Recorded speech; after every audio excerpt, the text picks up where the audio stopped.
এই সৈনিক তার কুকুরটাকে নিয়ে সেনাবাহিনী ট্রেনিং করার জন্য চলে আসে, কিন্তু তখনই একজন অফিসার সেই কুকুরটাকে দেখে ফেলে। এজন্য সে অনেক রেগে তাদের সবাইকে বলতে শুরু করে, সত্যি করে বলো এই কুকুরটা কার। যা শোনার পর সেই লোকটা অনেক ভয় পেয়ে স্বীকার করে নেয় যে সেই কুকুরটা তার। এজন্য সে জলদি করে সেই অফিসারকে সালাম করে দেয়। তখনই তার নকল করে তার কুকুরটাও অফিসারকে সালাম করে দেয়, যার কারণে সেই অফিসার কুকুরের মালিককে শাস্তি না দিয়ে সেই কুকুরটাকে দেখে অনেক অবাক হয়ে যায়, কারণ সে ওই কুকুরের চালাকি এবং বুদ্ধিমত্তা দেখে অনেক খুশি হয়ে গিয়েছিল।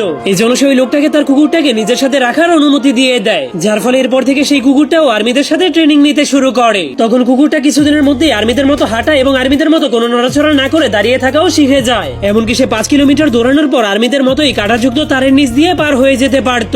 আর সে গুলির আওয়াজ এবং বমের আওয়াজকেও একদমই ভয় পেত না। প্রতিবারই শুটিং প্র্যাকটিস করার পর সে নিজে গিয়ে নিশানার কাগজগুলোকে নিয়ে আসতো, যাতে করে সৈনিকেরা নিজেদের পারফরমেন্স দেখতে পারে। কিন্তু অফিসার যখন সেই কুকুরটার সাথে কথা বলছিল, তখন সে জানতে পারে তাদের দেশে ভয়ঙ্কর যুদ্ধ শুরু হয়ে গিয়েছে। এজন্য কুকুরটা তার মালিকের সাথে সোজা যুদ্ধের ময়দানে চলে যায়। তখন সব জায়গাতে বিপদ এবং ধ্বংসযজ্ঞ দেখার পরেও কুকুরটা একটুও ভয় পায়নি, কারণ সেই বিপদের সময়টাকে নিজেকে প্রমাণ করার সুযোগ হিসেবে দেখেছিল। এজন্য রাতের অন্ধকারে কোনো ইঁদুর আর্মিদের খাবার চুরি করতে আসলেই সে ওই ইঁদুরগুলোকে তাড়িয়ে দিত। এমনকি সে যুদ্ধের ময়দানে তার ঘ্রাণ শক্তি ব্যবহার করে মাটির নিচে চাপা পড়ে যাওয়া সৈনিকদেরকেও খুঁজে বের করত।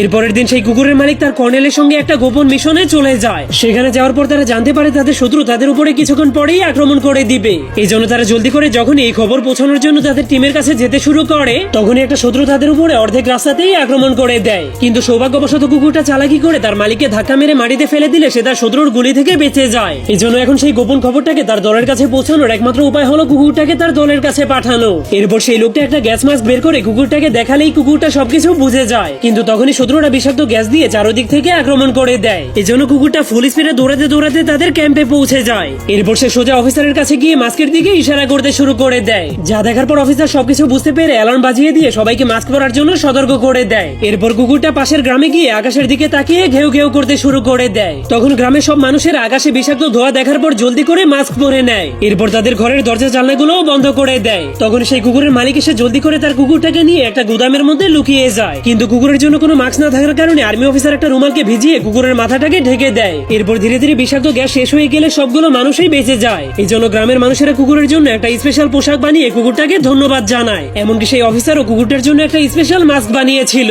কিন্তু এর কিছুক্ষণ পরেই শত্রুরা হঠাৎ করে তাদের উপরে আবারও আক্রমণ করে দেওয়ার কারণে তাদের দলের অনেকগুলো সৈন্য মরে যায়। তখন একটা গ্রেনেড সোজা গিয়ে একজন সৈনিকের বাংকারের মধ্যে পড়ে যায়, যা দেখার পর সেই সৈনিক অনেক ভয় পেয়ে কাঁপতে শুরু করে দিলে কুকুরটা জলদি করে সেই বমটাকে নিয়ে অনেক দূরে চলে যায়। এই জন্য সেই বমটা ফেটে গেলে কুকুরটার অবস্থা অনেক খারাপ হয়ে গেলে কুকুরটাকে জলদি করে একটা হাসপাতালে নিয়ে যাওয়া হয়। এর কিছুদিন পর কুকুরটা সুস্থ হয়ে গেলে জেনারেল কুকুরটাকে সম্মানিত করার জন্য সার্জেন্ট বানিয়ে দেয়। এরপর যুদ্ধ শেষ হয়ে গেলে কুকুরটা সুরক্ষিতভাবে তাদের গ্রামে গিয়ে সেখানকার হিরো হয়ে যায়।